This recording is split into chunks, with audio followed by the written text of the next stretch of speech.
The more you run after life and after others, the more you lose yourself inside. You've been like this for years, giving answers, holding up problems, putting out fires you didn't even start. You come home utterly spent, and still, if someone needs something, you say yes. When silence finally falls, you don't even know what you want for dinner, or what you need. You just feel a strange emptiness in your chest and the sense that your life is on autopilot. What you're feeling has a name. You abandoned yourself to meet everyone else's needs. It's exhaustion, yes, but above all, it's a forgetting of yourself. And it's more common than you think, but that doesn't make it any less toxic. Today is not just another day. Today is the day you choose yourself, not from a place of ego, but from a place of responsibility. 15 Stoic lessons grounded in your real life, so you can refocus on yourself, reclaim your silent discipline, and build an identity that can withstand the blows. We're not going to talk about changing the world. We're going to talk about conquering yourself. The last lesson is going to hurt, but it might just give you back the direction you lost without even realizing it. Let me tell you a story. In any given city lived Laura. She was the available friend, the responsible daughter, the employee who always stayed a little longer. Her favorite phrase was, "It's fine, I'll do it." On the outside, everyone admired her. On the inside, she was exhausted. One night, close to midnight, her father texted her, "Can you come first thing in the morning? I need help with some papers." Her boss had already asked her to come in early to prepare for a meeting. Her friend had been asking for 3 days for a quick coffee to vent. Laura looked at her phone, looked at her calendar, and felt a knot in her stomach. "Of course, don't worry," she typed out of habit. Before hitting send, she heard another voice, very quiet, almost unknown. "And what about you, Laura?" She didn't sleep well that night. The next day, she was late for everything. For the meeting. For her father. For herself. In the mirror, she saw dark circles she didn't remember. They seemed to be telling her, "You've been on time for everyone but yourself." That was her breaking point. She didn't make a scene. She didn't announce anything on social media. She just made a quiet decision. "I'm going to treat myself the way I treat others. With space. With respect. With priority." She started with something minimal. 1 hour a week just for her. Not answering messages, not saving anyone, not being available. That hour became 2. Then a daily block. And what seemed like selfishness turned into something powerful. When she chose herself, she stopped falling apart on the inside. Her life didn't get easy. She got stronger. That's what you are going to do today. Choose yourself seriously. Without noise. Without smoke. Before we get into the lessons, I want you to ask yourself something uncomfortable. When was the last time you gave yourself your own space, just to listen to yourself? Not to fulfill an obligation, not to respond, not to support others. Just to know how you are. If you feel like you've been on autopilot for months, this is for you. And if you want to leave yourself a sign today, write it in the comments. Today, I return to myself. First lesson. Your attention is your territory. Imagine you sit down to work and before you touch a key, you raise an invisible wall around you.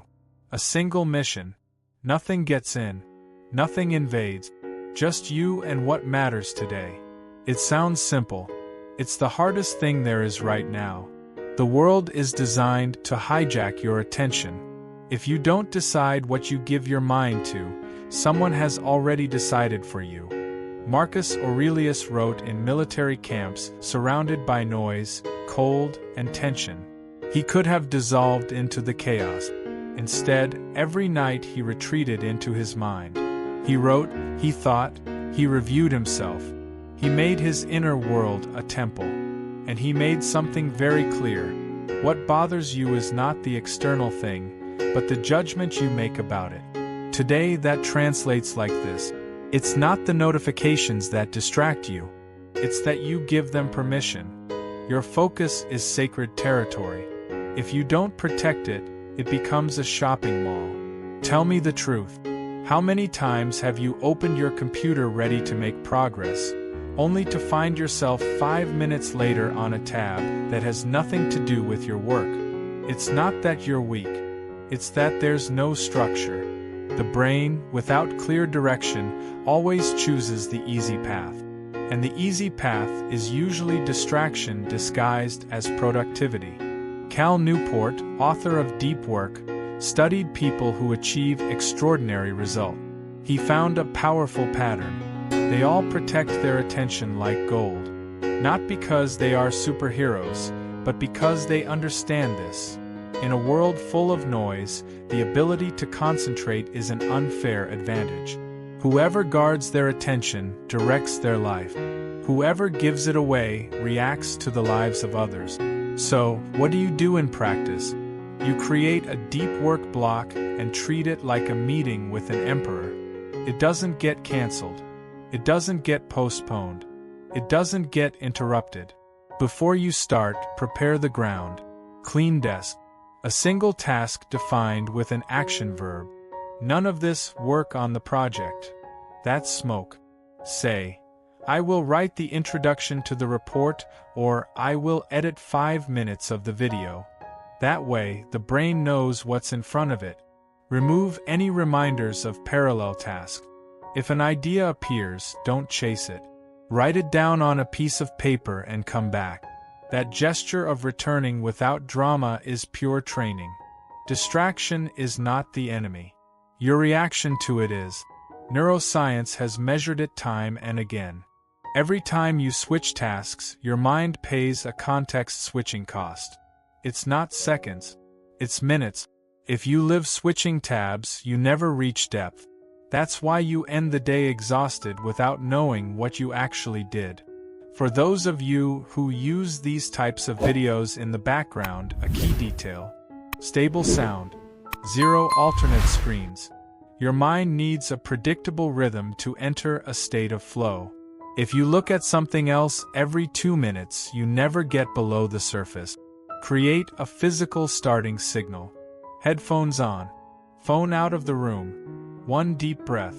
That tells your mind, serious mode starts now. And close the session with an equally concrete gesture. Write one line about what you've done and the next step. Today I finished section 1. Tomorrow I'll start with the central example. This way, your brain understands there are no loose ends and can rest without anxiety. Retention beat. I want you to stop for a second and be brutally honest. What is the number one distraction that eats up your focus every day? Don't dress it up. Don't sugarcoat it. Key phrase of the lesson: motivation is smoke. Commitment is stone. Third lesson: clarity isn't found, it is built. Imagine this. You open your eyes in the morning and you don't look at your phone. Not yet. Before you let the world in, you decide what kind of day you are going to live. You get up. You drink water. You take a deep breath looking out the window, even if the sky is gray. And you ask yourself a powerful question. What is the one thing that must move forward today for this day to have been worthwhile? Not 10 things. 1. That is clarity. It's not having a perfect plan. It's not an epic vision. It's knowing where you're aiming before the noise drags you away. When you have clarity, decisions become easy. Someone proposes something. You know if it adds or subtracts. They ask for your time. You know if you have it or not. An unexpected event occurs. You know what can wait and what can't. When you don't have it, the first email dictates your day. The first notification defines it. And you end the day exhausted from putting out fires that weren't even yours. Marcus Aurelius began his day by reminding himself, "Today I will meet with difficult people." It wasn't pessimism. It was preparation. He built clarity before leaving his tent. He didn't wait for the day to hit him to react. Most people do the opposite. They live on autopilot. They wake up, look at their phone, and fall into the rhythm of others. And at night, they feel like the day ran them over. Not because they did nothing, because they didn't decide what to do. Seneca put it in a cutting phrase: "No wind is favorable for he who knows not which port he is sailing to." We're not talking about big dreams here. We're talking about concrete direction. A simple course you can maintain. Do this exercise every morning. 1 minute. Pen and paper. Write a sentence of intention in an identity format, not a task format. Don't write, "Today I'm going to do X." Write, "Today I act as someone who cares for the quality of their work. Today I act as someone who is not distracted by the urgent. Today I act as someone who keeps their promises, even if no one is watching." It doesn't seem like much. It changes the internal framework. You stop chasing a list. You start embodying an identity. When you are that type of person, the behavior flows. You don't need as much willpower. Add another layer. A maximum of 3 monthly objectives visible somewhere. And 1 weekly objective that supports the 3. If you have 20 goals, you have none. If you have 3, they all carry weight. Clarity isn't just imagining what you want. It's also anticipating obstacles. Marcus Aurelius did this without calling it that. He didn't just visualize the ideal day. He prepared for the difficult one. That's not negativity. It's operational clarity. Retention beat. Tell me something. If you had to choose just one clear victory today, small but real, what would it be? Think about the answer. If you want to truly commit, write it down. Not be more productive. Something concrete. Send this proposal. Review this section. Close this pending conversation. Key phrase of the lesson: clarity is not awaited, it is manufactured. Every morning, with one decision. And now, return to what is in front of you. Because this might inspire you for a moment, but direction is only built in what you do after you listen. 4th lesson. Choose your environment with surgical precision.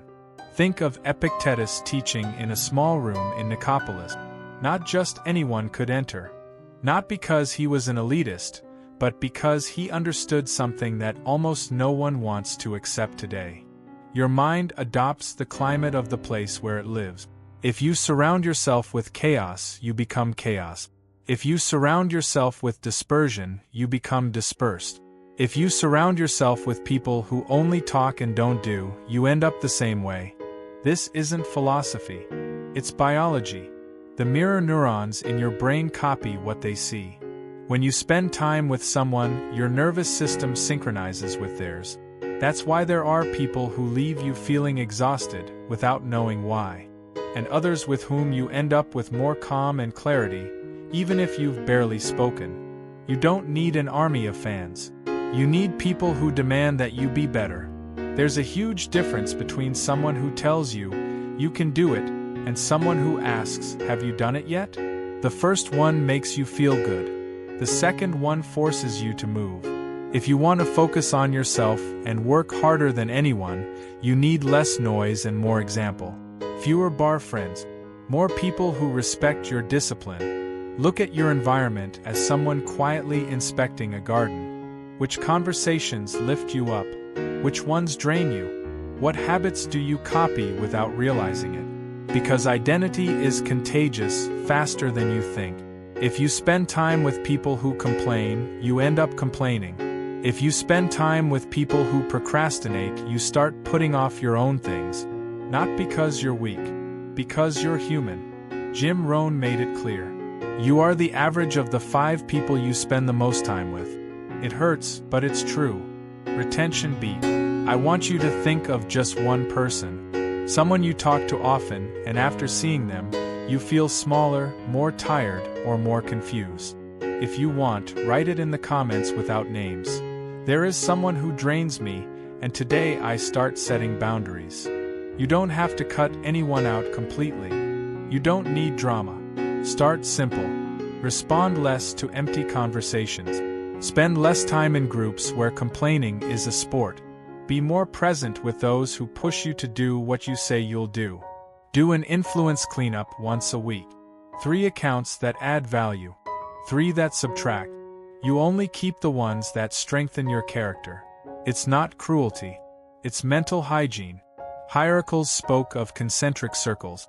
You at the center. Then you're intimate. Then the rest of the world. The key isn't to expel everyone. It's to bring closer to the center those who make you better and move a little further away those who unintentionally pull you down. Your mind is a sponge. It absorbs what you put in front of it. If you give it drama and mediocrity, that grows. If you give it discipline and focus, that grows too. Key phrase of the lesson: your environment is not an accident, it is a choice. If you don't choose it, mediocrity will choose it for you. 5th lesson: are you acting or just thinking about acting? Let's be direct. How many good ideas have you let die while waiting for the right moment? You know what you have to do. You feel it. It excites you. But you push it to when I have time. That moment never comes. Seneca saw it daily in Rome.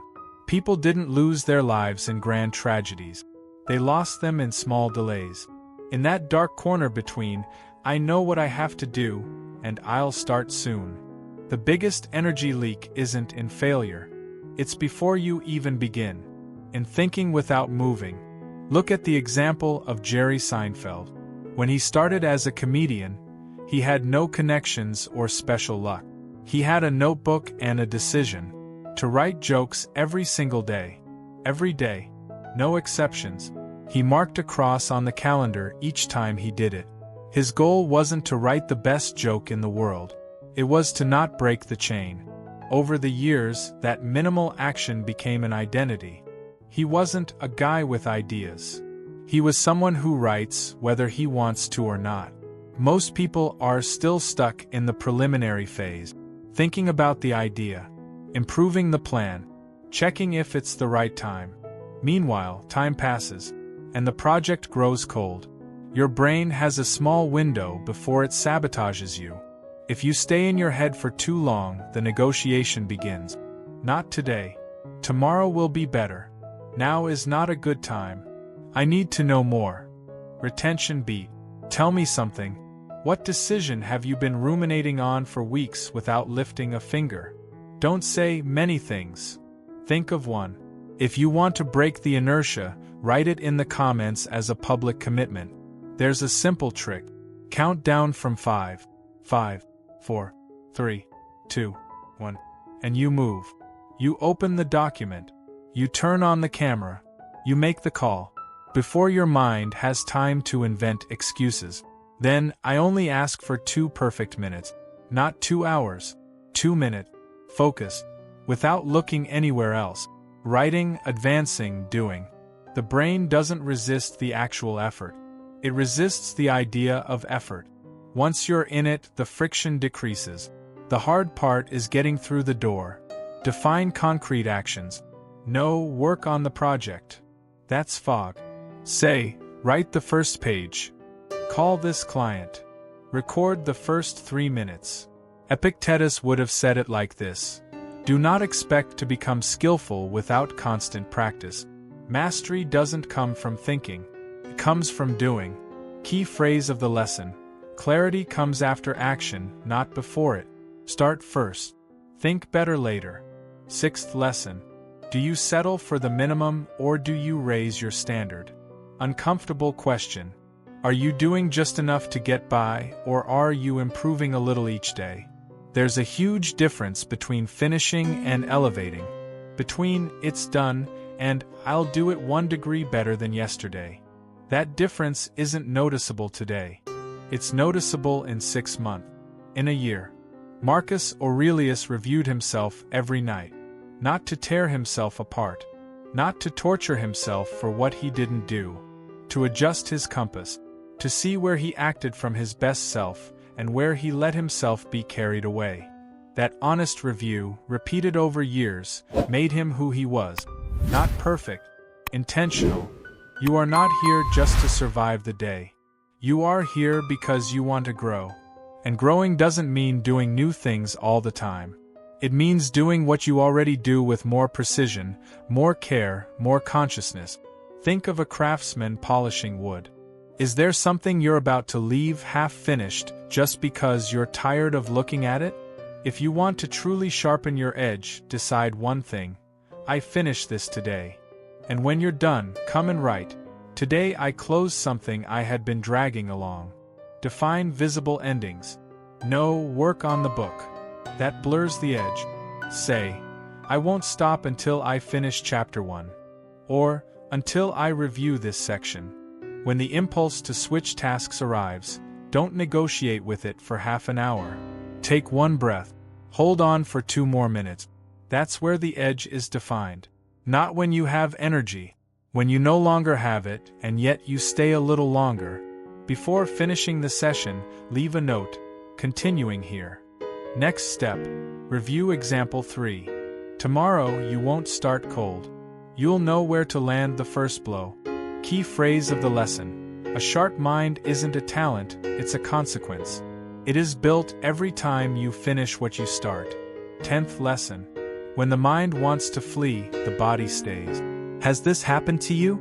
You're about to do something important and, suddenly, your mind becomes the devil's advocate.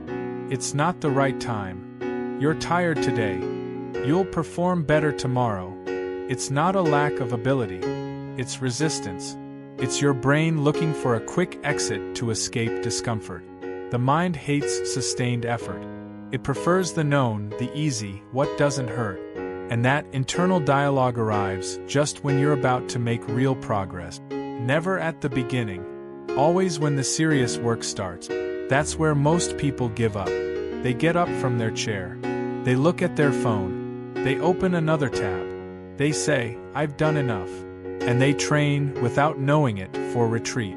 Marcus Aurelius repeated something very simple to himself. Do not flee. Return to your task. Act as nature expects of you. Practical translation. When the impulse to escape hits you, don't get up yet. Stay for 2 more minutes. Just 2. Breathe. Feel the discomfort. Watch how your mind begins to negotiate. Look at it without believing it. Don't argue. Don't justify. Just hold. Then you decide. But you decide from a place of calm, not from the panic of running away. Think of the gym. When it really hurts isn't at the beginning. It's in the last set. When it burns. That's when the mind says, you've done enough. And if you always stop at that point, what are you training? You're training to stop. But if you stay for 1 more set, 2 more reps, you train something different. You train permanence. You train character. Retention beat. I want you to take this with you. The next time you want to quit, repeat silently. 2 more minutes. If you've ever tried this, tell us about it in the comments. Angela Duckworth called this grit. It's not enduring out of pride. It's staying a little longer when the novelty is gone. When no one is clapping. When the easy thing is to leave. The mind will always ask for an exit. That impulse doesn't go away. What you train is your response to it. You can't control the internal scream. But you can decide whether you obey. Key phrase of the lesson. When your mind wants to flee, stay a little longer. That's where you build yourself. 11th lesson. Do one thing, for real. How many things are you doing right now? If the answer is more than one, you're not doing any of them well. Your body is here. Your mind is split between tabs, notifications, pending tasks. That's not work. It's wear and tear. Marcus Aurelius put it in a surgical phrase. Do every act as if it were your last. It's not drama. It's focus. If your key task today is one thing, your life in that hour is also one thing. Not 5. Not 10. 1. You sit down. Phone far away, not next to you. Far. Before you touch the keyboard, you tell yourself, during this hour, I only do this. No emails. No social media. No looking at the chat for just a second. That second always turns into 15-minute. Create your starting ritual. 3 simple steps. First, you close all notifications. Not silenced. Closed. Second, you leave only the necessary tool. 1 window. 1 application. Third, you write your specific intention. I will finish section 2 of the report. I will close the data analysis. None of this work on the project. That's smoke. Retention beat. Do something today. Choose one task and give it 30 minutes of total presence. Just 30. Then come back and write if you made more progress than in 2 hours of scattered work. If your mind wants to jump, ask yourself, what is in front of me right now? The answer is always tangible. This line. This calculation. This paragraph. Cal Newport demonstrated this by studying deep work. The ability to concentrate without distraction is becoming rarer. And for that very reason, more valuable. You don't compete on hours. You compete on depth. Whoever can go deeper solves problems that others don't even see. End the day with a key gesture. Write down the first action for tomorrow. Write introduction. Don't review everything. That way, tomorrow you don't negotiate. You just begin. Key phrase of the lesson. Don't do 1,000 things halfway, do one thing for real. 12th lesson. Forge your focus before entering the fire. The blacksmith doesn't strike cold metal. First, he heats it. Then, he shapes it. You expect to open your computer, see 10 things at once, and perform. It's impossible. If you enter directly into chaos, chaos rules. Epictetus explained it this way. It is not things that disturb you, but your thoughts about them. Practical translation for your day. Before emails, before messages, before noise, you temper your mind. Headphones on. 2 minutes of calm nasal breathing. Eyes open. Gaze fixed on a point on your desk. This isn't mysticism. It's physiology. You lower your internal rhythm. You activate the system that calms you. Then, you do a 3-step microvisualization. First, you see the task completed. Just the first one. Not the whole day. Second, you feel the relief in your body. That rest of, I got it done. Third, you choose the first physical action. Open the file. Write a sentence. Run the query. Something so small it generates no friction. Now, formulate a guiding question for the next hour. Write it down big. What depends on me right now? Everything that doesn't depend on you is outside of that hour. It's not denied. It's part. Retention beat. Try a test tomorrow. Before looking at your phone, breathe for 2 minutes and write your guiding question. If you notice a difference later, tell me in the comments. When anxiety appears, don't argue with it. Redirect it. I feel pressure about this project. Fine. What is the smallest step I can take right now? Anxiety lives in inaction. In action, it dissolves. Close the first hour by recording evidence, not feelings. A page written.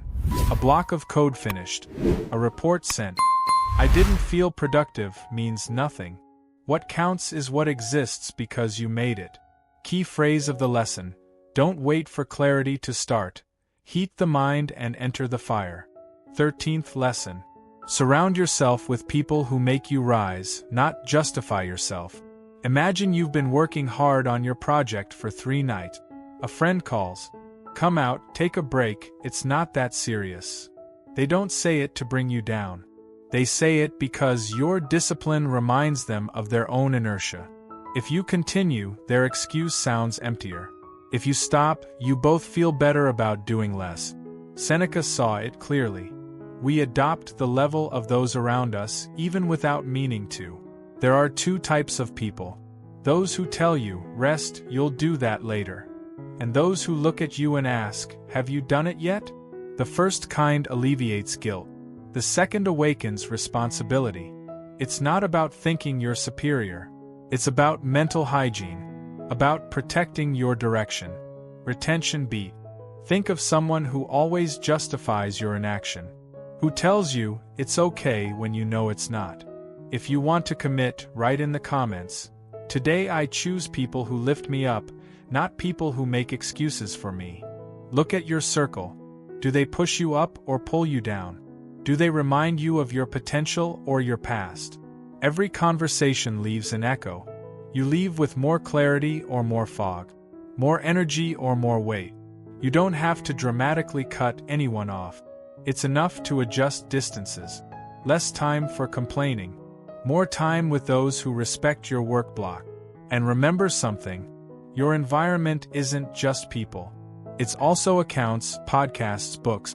Everything you consume is a voice in your head.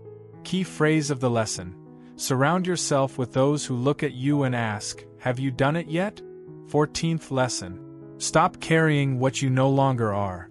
Imagine a backpack you always carry. It doesn't weigh much at first. Over the years, it becomes a burden. Inside are old versions of you, past mistakes, phrases people told you that you accepted. You've always been like this. You're a mess. You're incapable of concentrating. And you, without questioning it, keep carrying it as your identity. I'm distractible. I'm lazy. That's just how I am. The Stoics were surgeons of identity. Epictetus insisted on something uncomfortable. What you were is not what you are, unless you keep acting the same way. You weren't born a procrastinator. You learned it. You weren't born insecure. You learned it. And what is learned can be unlearned. The problem is the trap phrase. That's just how I am. Every time you say it, you glue your mistakes to your chest. You chain yourself to the past. Change the language. Don't say, I am a procrastinator. Say, I used to procrastinate, now I finish what I start. Don't say, I am distractible. Say, I used to get distracted, now I protect my focus. It seems like a small detail. It's not. Words are molds for identity. What you repeat, you end up living. Retention beat. I propose something direct. Think of a negative label you repeat about yourself. If you want to start letting it go, write it in the comments followed by, that no longer describes me. Carol Dweck called this a growth mindset. It's not, anything is possible. It's, I'm still learning. You don't need 10 years of analysis to let go of an old identity. You need to decide that you will no longer feed it. To decide that this story will no longer direct your actions. Every time the old thought appears, set a boundary. That no longer defines me. And act differently. Don't wait to feel different. You act first. Then, if it wants to, the feeling will follow. Marcus Aurelius summarized it this way. With every action, you decide who you are becoming.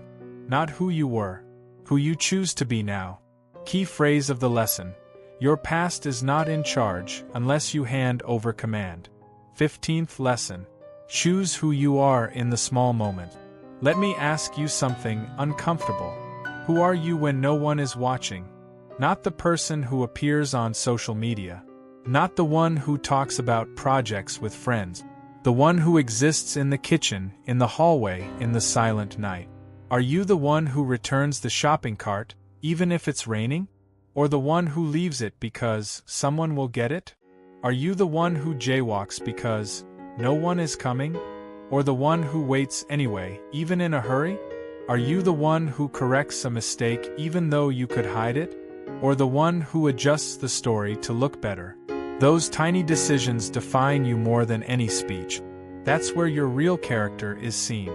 Marcus Aurelius wrote for himself in cold military camp, exhausted, not knowing if anyone would ever read those lines. They weren't quotes for Instagram. They were reminders of who he wanted to be when no one was looking. I have a true story. A friend was preparing for some incredibly tough civil service exams. Months of studying. Almost no social life. 2 weeks before the exam, someone offered her leaked questions. Not all of them, but enough to give her an advantage. No one would ever know. Just between them. She looked at the message many times. She could say yes and probably pass. She could cheat without external consequences. She deleted it. She failed that year. She went back the next. She passed clean. When she held up that paper, she didn't have to look at the ground. She knew it was hers. No shortcuts. That's where you see the difference. Not in the title. In what you did when no one was watching. Retention beat. Think of a small act you've been putting off. Something you know represents your best self. Today, choose one and do it. If you want to anchor it, put in the comments. Today I vote for my best version. Every daily decision is a vote. When you finish the task, even when it's hard, you vote. When you return to your focus, even after you've strayed, you vote. When you tell the truth, even when it's uncomfortable, you vote. If you accumulate enough votes, one day you discover you are no longer who you were. You are who you chose to be. Don't wait for the big moment to show your character. When it arrives, it will be too late to improvise. Character is trained today, in the minimal, in the invisible. Key phrase of the lesson: your life is decided in the moments no one applauds. Closing. You've made it this far. That already says a lot about you. You could have switched videos. You could have looked for something easier. You stayed. Not because this is magic, because there is a part of you that has already decided to rise. That is already tired of living on autopilot. Today you haven't listened to cheap motivation. You've listened to a mirror. It has shown you where you give away your attention, where you lose your focus, where you leave yourself for later.